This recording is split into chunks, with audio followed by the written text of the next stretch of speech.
Hello dear students, now we will be seeing about blood grouping and cross matching. So you already in your life from time to time you have heard about blood transfusion. तुम्हारे घर में किसी की accidents हुई होगी, किसी की surgeries हुई होगी, तो उस टाइम में ब्लड देना है, ये बात को आप लोगों ने कई बार सुना होगा। तो ये ब्लड ट्रांसफ्यूशन हम पेशेंट को देने के पहले हमको दो चीज़ें देखना बहुत ज़रूरी है, that is blood grouping and cross matching. Blood grouping में क्या देखते हैं कि जो पेशेंट का ब्लड ग्रुप क्या है वो देखते हैं, और जो हमको ट्रांसफ्यूशन देना है तो हम उसके जो ब्लड ग्रुप के लोग हैं उन्हीं से हम ब्लड लेंगे। और ब्लड लेना ही नहीं, उसका क्रॉस मैच करना ज़रूरी है कि उसका तुम्हारे पेशेंट के ब्लड के साथ में उसकी ब्लड की कंपैटिबिलिटी है कि नहीं है, क्रॉस मैच करते हो ठीक ठाक है कि नहीं है। और वो क्रॉस मैच के पहले अपन कुछ टेस्ट भी करते हैं ताकि उस पेशेंट की अगर ब्लड में कुछ बीमारी है तो उसको न लग जाए। अब एक ब्लड देने के पहले हम किस किस का ब्लड, कोई भी व्यक्ति जो 18 साल से नीचे उसका ब्लड अपन नहीं लेते हैं, और उससे ऊपर जो है और ओल्ड जीरियाट्रिक पेशेंट्स का नहीं लेते हैं, और जिनको कोई बीमारी है उनका ब्लड हम नहीं लेते हैं, ताकि क्या है कि जिसको हम ट्रांसफ्यूशन दे रहे हैं उनको उस पेशेंट की बीमारी न लग पाए। ना वो अब अभी देखेंगे कि हम will see about blood grouping.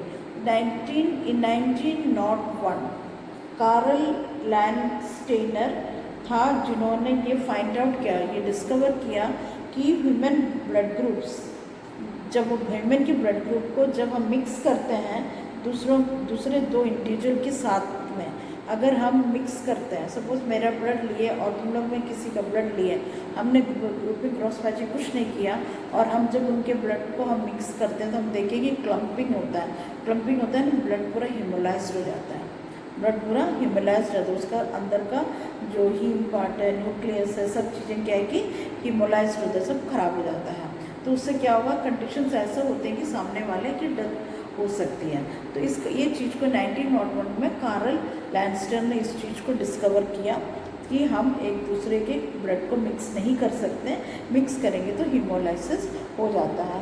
तो ये जो क्लम्पिंग ऑफ आरबीसी, ये क्या है कि आरबीसी जो है कि क्लम्पिंग होती है, और ये क्लम्पिंग ऑफ क्या है, रप्चर होता है, रप्चर होकर बहुत फीटल अबनॉर्मैलिटीज़, फीटल रिएक्शंस कॉज करते हैं, जिसका कारण क्या है कि इवन डेथ भी हो सकता है। तो इस कारण क्या है कि ब्लड ग्रुपिंग करना बहुत ज़रूरी है।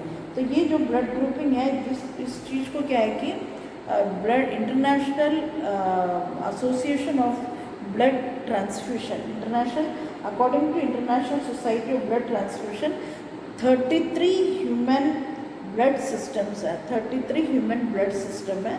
लेकिन मेनली हम पूरे को हम लोगों का कई फैक्टर्स को रख के वो 33 टाइप में उसको डिवाइड किया गया है, लेकिन हम सिर्फ दो मेन चीज़ों को लेके चलते हैं, that is one is regarding the group and the other is regarding the RH factor, rhesus factor. ये दो चीज़ को लेके हम देखते हैं, तो ये बहुत ज़रूरी है।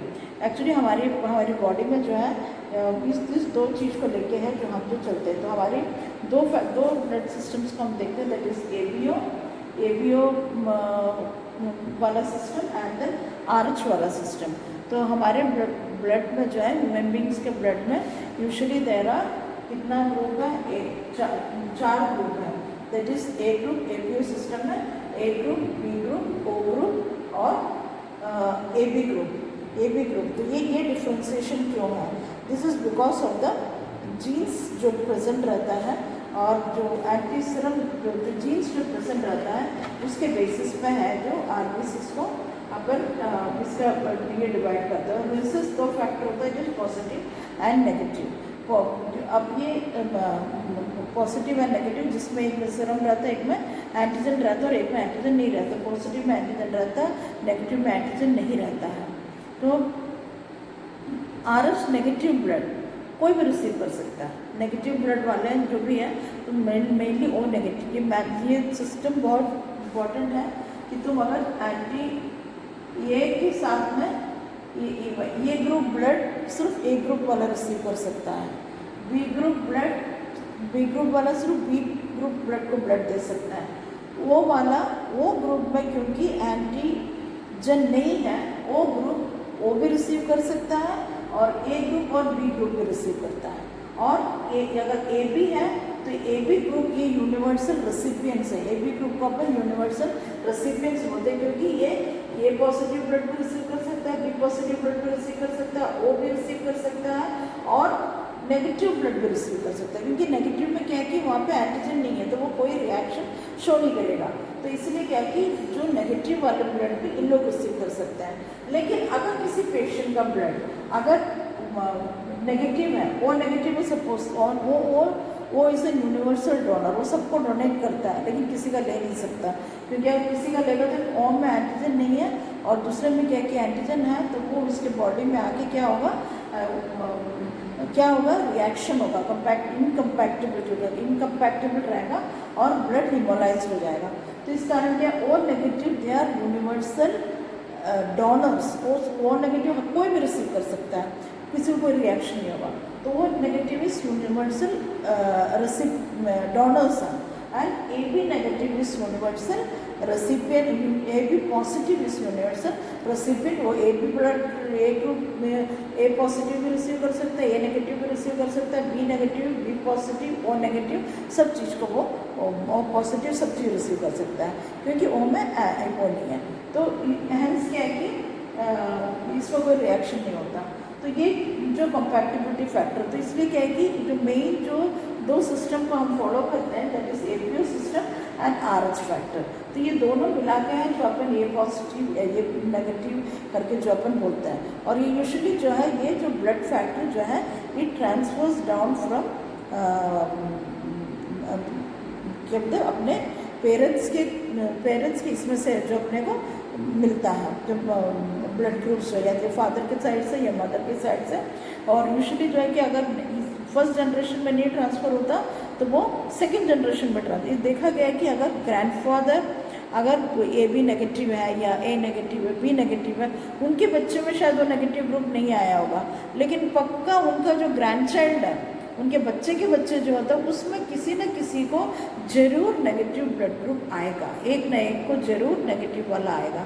तो ये दिखाता है कि वो जनरेशन्स में ट्रांसफ़र होता है।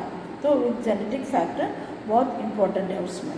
तो दिस इज़ तो इसमें क्या है कि अपन ये बहुत ज़रूरी है टू सी द एग्लूटिनेशन। और दूसरा एक चीज़ है कि अगर RH कोई भी अगर RH O negative blood group वाला है और किसी का भी नेगेटिव ब्लड ग्रुप है, तो इट इज़ वेरी इंपॉर्टेंट, चाहे ए नेगेटिव हो, चाहे बी नेगेटिव हो, चाहे ओ नेगेटिव हो, कोई भी नेगेटिव ग्रुप वाला है, एंड स्पेशली मीन्स वो लेडीज़ के लिए है कि व्हेन दे बिकम प्रेग्नेंट, उनकी फर्स्ट प्रेगनेंसी में कोई प्रॉब्लम नहीं जाती, लेकिन उनका सेकेंड प्रेगनेंसी में उनको प्रॉब्लम हो सकता है।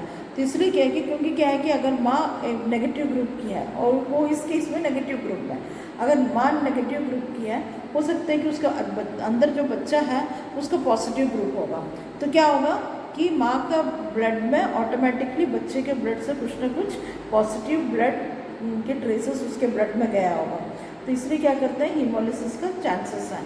तो उसको क्या करते हैं कि जब माँ जब डिलीवरी के 72 आवर्स के अंदर में we have to give them anti D vaccination, anti D injection लगाते हैं, ताकि क्या है that stops the agglutination and haemolysis of the blood, और माँ के सेकेंड प्रेगनेंसी में माँ को कोई प्रॉब्लम नहीं आता।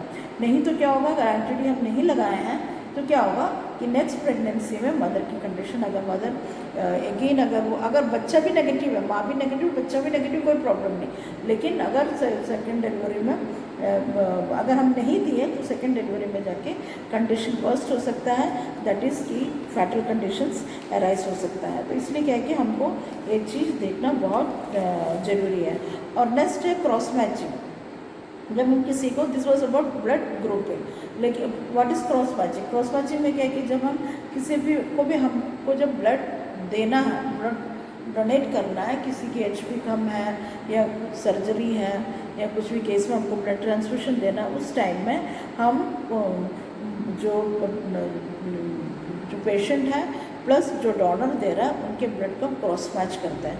क्रॉस मैच करना कि वो दोनों की सब चीज़ मिल तो नहीं रहा है, अगर नहीं मिल रहा है तो we will not take that blood, हम उनको ट्रांसफ्यूशन नहीं लगाएंगे और वो नहीं लगाएंगे। तो दोनों का ब्लड में मैचिंग होना चाहिए, तभी हम क्या है कि उनको वो ब्लड देते हैं। और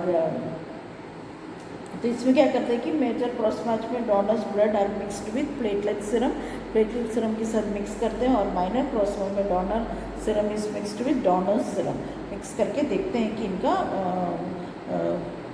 कुछ भी एग्लूटिनेशन हो रहा है क्या, कुछ हिमोलिसिस हो रहा है क्या, देखेंगे। और in addition to cross matching क्या है कि हम इसके अलावा कुछ डिसीज़ के लिए भी स्क्रीनिंग करेंगे, लाइक HIV हो गया, सिफिलिस हो गया, और मलेरिया हो गया, hepatitis B and C। Usually this diseases हमको hepatitis B and C, HIV वगैरह बहुत चांसेस हम सुन रहे होंगे तुम लोग कि उनको ब्लड ट्रांसफ्यूजन से मिला है। तो इसलिए इट्स वेरी नेसेसरी कि कोई भी ब्लड ट्रांसफ्यूजन के पहले क्रॉस मैच करना है, प्लस क्रॉस मैच के साथ इन्फेक्शस डिसीजेस के लिए भी देखना है कि डोनर को ये कुछ डिसीज है तो नहीं। तो ये बहुत ज़रूरी है देखना, अगर उनको ये है तो हम बिल्कुल उस ब्लड को किसी को भी ट्रांसफ्यूज नहीं करेंगे। Now we'll see about the indications of blood transfusion। क्या क्या है indications of blood transfusion? Indication of blood transfusion है, indications of blood transfusion है, blood अगर low होगा तो will transfuse the blood। then organ transplantation के केस में, कोई भी हार्ट सर्जरी के केसेस में, कोई भी सर्जरी केसेस में इन ब्लड लगे या न लगे हम एक्स्ट्रा प्रिकॉशन के रूप में ब्लड को रेडी रखता है। फिर कोई भी हीमोलिटिक डिसऑर्डर्स है उस केस में, जो थैलेसीमिया पेशेंट्स है उसको हर हफ्ते 2 या 3 यूनिट ब्लड लगना, वो उसी के सहारे वो जिंदा रहता है। तो उस हीमोलिटिक कंडीशंस और फिर कुछ एक्सीडेंट्स हुआ उसमें ब्लड कम, ब्लड लॉस बहुत हुआ तो उसके वजह से हाइपोवोलेमिक कंडीशंस, उसके केसेस में अपन ब्लड ट्रांसफ्यूशन देते हैं।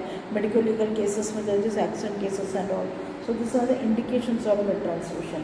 अब क्या है कि this are the indications of blood, और ब्लड ट्रांसफर के कॉम्प्लिकेशंस भी होते हैं। What will see about the complications of blood transfusion. क्या क्या है ब्लड ट्रांसफ्यूशन के कॉम्प्लिकेशंस क्या क्या होते हैं? तो विल सी कि हिमोलिटिक रिएक्शंस, इसलिए हम ब्लड ट्रांसफ्यूशन देने के पहले we will be measuring the temperature of the patient, BP of the patient, and the patient will be under strict monitoring. Patient को ब्लड देने के पहले will be giving them Avil injection लगाते हैं और light dose of heparin injection देते हैं और पैरासीटामोल इंजेक्शन देते हैं, ताकि क्या है उनके जब वो ब्लड चल रहा है उनको कोई रिएक्शंस ना हो। तो उस वजह से प्रिवेंटिव मेजर अपन ये सब देते हैं। और कॉम्प्लिकेशन क्या क्या हो सकता है? हेमोलिटिक रिएक्शंस हो सकता है, देन एलर्जिक रिएक्शंस हो सकता है। ओवरलोड, ब्लड को हम हमेशा कैलकुलेटेड ओवर 4 आवर्स ही देते हैं, फास्ट हमको देना नहीं है, फास्ट देने से it will be cardiac overload for the patient. Air embolism, blood देते टाइम कहीं बिल्कुल पूरा एयर निकालना है, ट्यूब में कहीं पे भी एयर नहीं होना चाहिए, पूरा एयर निकाल के ही हम ब्लड ट्रांसफ्यूशन देना है। देन हाइपरकेलीमिया, पोटेशियम लेवल हाई हो सकता है, दैट इज़ हाइपरकेलीमिया हो सकता है। देन ट्रांसफ्यूशन ओवरलोड हो सकता है by hepatitis B, C, syphilis infection, malarial infection हो सकता है, HIV इन्फेक्शन हो सकता है। तो this are some of the complications of cross means blood transfusion. So this was all about blood grouping and cross matching, and I hope you have understood the thing. So blood group, actually there are about 33 different components, लेकिन उसमें हम सिर्फ 2 को मानते हैं, that is ABO and RH factor. RH factor is very important factor that should not be taken lightly.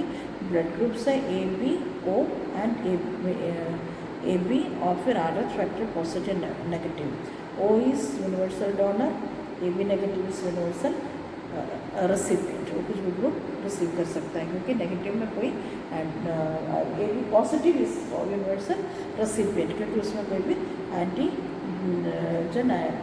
नहीं है, तो it won't cause any reaction. तो अब अपने ब्लड ग्रुपिंग करते हैं, ये ग्रुप B, C ग्रुप कैसा हम पता चलेगा? तो ब्लड ग्रुप क्या, ब्लड ग्रुप लेके, ब्लड का सैंपल लेके एक पेट्री डिश में जो थोड़ा 1 सेंटीमीटर डीप हो, उसमें डिफरेंट प्लेट्स हैं, डीप हो, उसमें अपन एक ड्रॉप ब्लड को डाल के उसके अंदर में अपन एक में एंटी सीरम ये डालेंगे, एक में एंटी सीरम B डालेंगे, एक में O का डालेंगे, उसको मिक्स करेंगे और एक प्लेन डालेंगे, उसको अपन मिक्स करेंगे। तो क्या होगा कि जो क्लम्पिंग होगा, जो तुम्हारा ग्रुप नहीं है, सपोज तुम्हारा A पॉजिटिव ब्लड ग्रुप है और उसमें तुमने B को डाला है, तो क्लम्पिंग हो जाएगा। वो क्लम्पिंग हो जाएगा, तो दैट मीन्स कि वो तुम्हारा वो ग्रुप नहीं, लेकिन एक में डालोगे तो क्या होगा, उसमें क्लम्पिंग नहीं होगा, दैट मीन्स तुम्हारा ब्लड ग्रुप वो है। That is the way how you major how you blood grouping जो हम करते हैं। So this was all about, so we have seen about blood grouping, we have seen about the different types of blood group, RH factor, then cross match देखा, transfusion में क्या क्या देखना देखा, कॉम्प्लिकेशंस क्या हो सकता है देखा, क्रॉस मैच के टाइम में ब्लड ट्रांसफ्यूशन के पहले क्रॉस मैच करते टाइम और भी इन्फेक्शंस क्या क्या टेस्ट करना देखा। This was all about we have seen. So hope you have understood the matter. Listen to the video 3-4 times and you will understand. If any doubt, please ask. Thank you.